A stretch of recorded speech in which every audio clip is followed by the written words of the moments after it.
Salvation Army has operated in Myanmar since 1915, so we celebrate 91 years of service.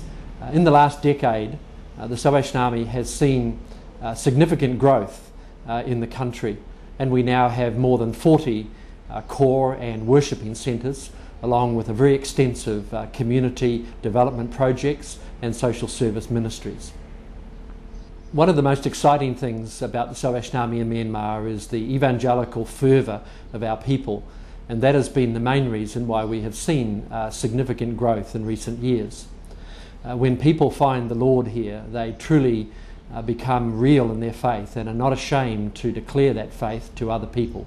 The biggest challenge in planting a new core in the country is the fact that Christianity is by and large a minority religion. I think the reason that the Salvation Army is successful at this is because we demonstrate the love of Christ through practical ministries rather than just preaching the gospel. Things like providing clean water for villages, an extensive HIV/AIDS education and support program, hydroelectric schemes to provide limited electricity to villages, tuition programs for children.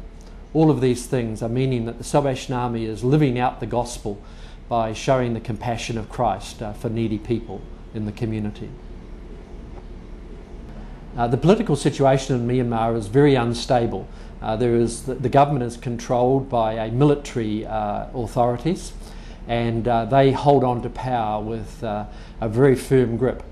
Back in the late 1980s, there was a democratic election held, and a political party won the election, but they were never allowed to take office because the military stepped in and took over power once again.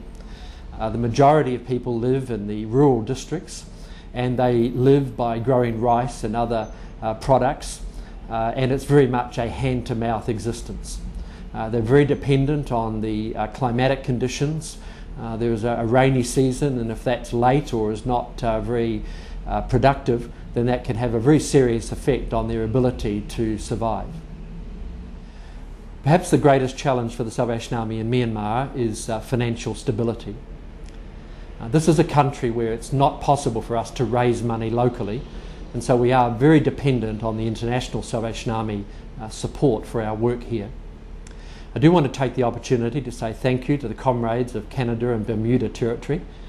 You have been very generous in your support for the work here in Myanmar, and I want you to know that your money has gone for good. Your money goes a long way in this country, and that enables us to maintain the work that we have and to expand that to reach more people with the gospel of Jesus. So may you continue to be richly blessed as you give generously to the Partners in Mission support for the International Salvation Army. God bless you.